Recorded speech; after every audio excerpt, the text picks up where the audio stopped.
This week, I found cause to worry about young men.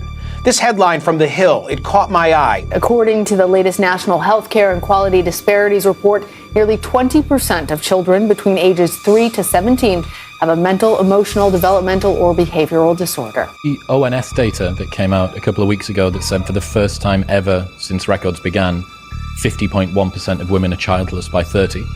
So there are more women without children at 30 than there are women with children. And in 2018, nearly half the U.S. population reported feeling lonely regularly. Loneliness is a major threat to Americans' well-being, leading some experts to say that we're actually in the middle of a loneliness epidemic.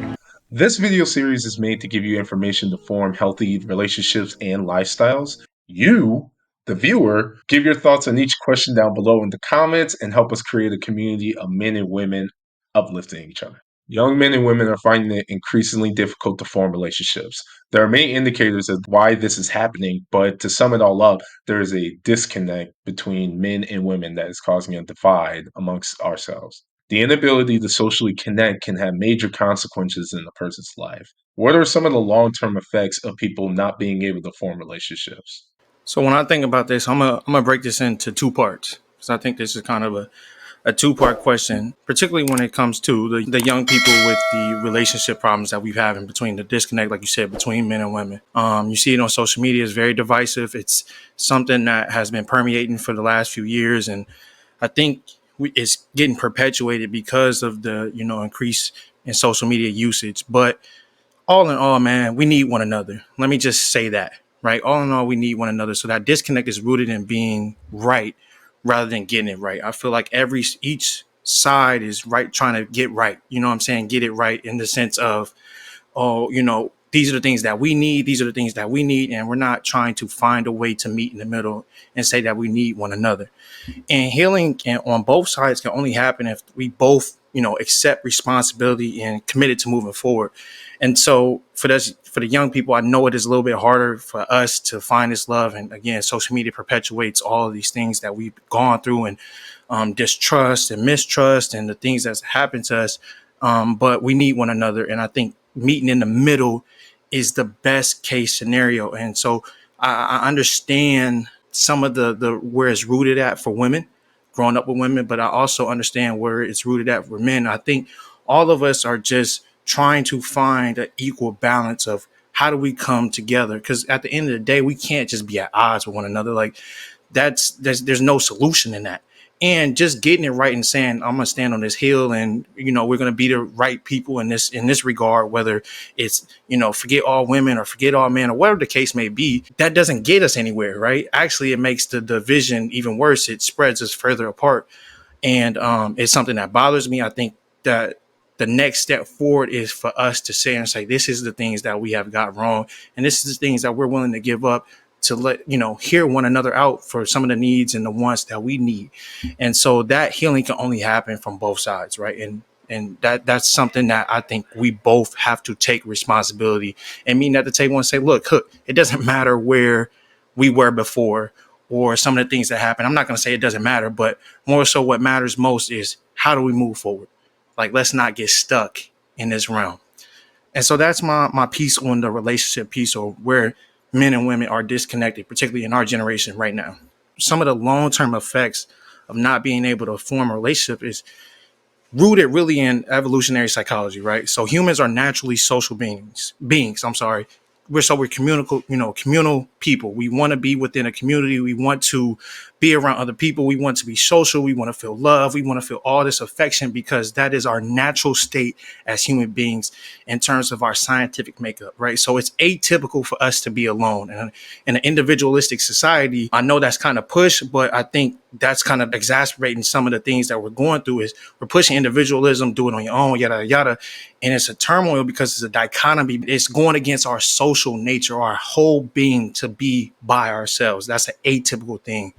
Another thing is the ability to connect with others. Those shared experiences and receiving support is essential for developing emotional intelligence and resilience, right? So one of the things that we talk about on this podcast all the time is emotional intelligence. And what does that really look like? And I think that was one of those words that we kind of just throw out there and really have no kind of definitive like definition for it.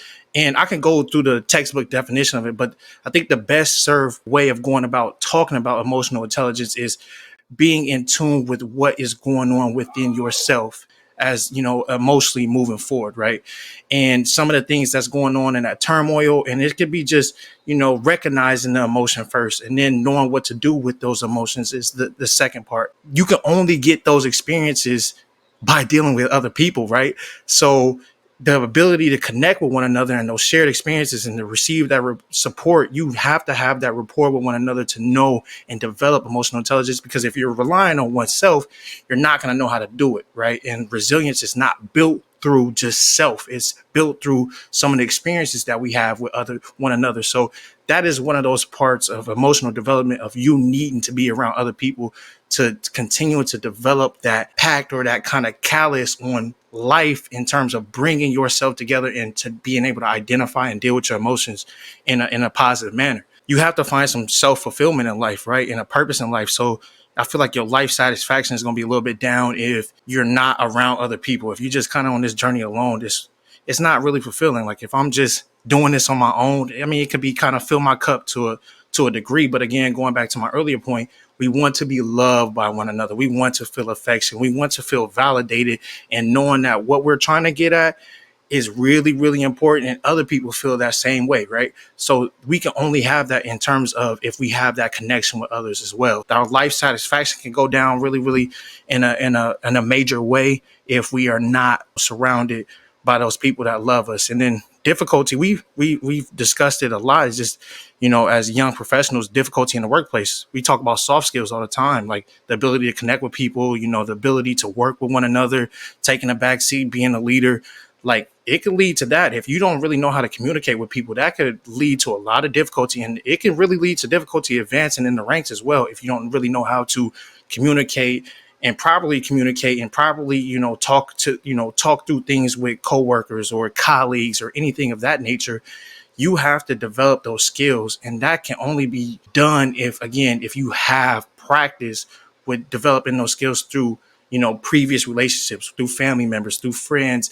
And that only comes again through nurturing those type of relationships. And so you had an increase of developing mental health disorders such as depression, anxiety, and developing even, low self-esteem. So, and another part that doesn't get talked on a lot is just kind of like some of the specific disorders, the psychological disorders. But one of those that could potentially explain some of this loneliness and this disconnect is some of the personality disorders. So like antisocial personality disorder or narcissistic personality disorder, which I know people just throw around narcissism all the time. It's like one of those hot words, but it's an actual disorder that has real criteria in the DSM-5 TR. And that's marked by some of the things like disregard for one another or for other people, or lack of empathy, or being deceitful.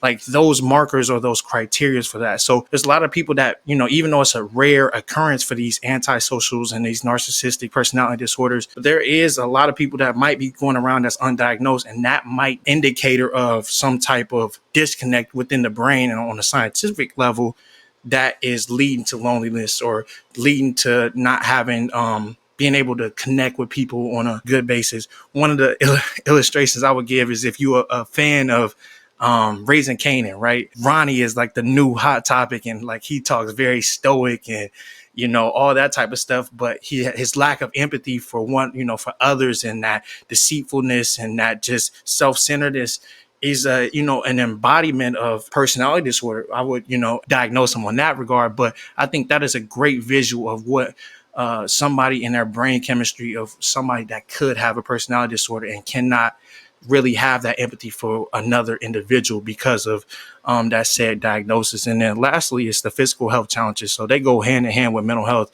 You had an increased risk of, developing cardiovascular disease and related things that kind of could deteriorate. And like I said, go hand in hand with mental health. So there's a plethora of other things that I can go through, but those are some of the main things and main components of long-term effects of not being able to really, really solidify your connections with others.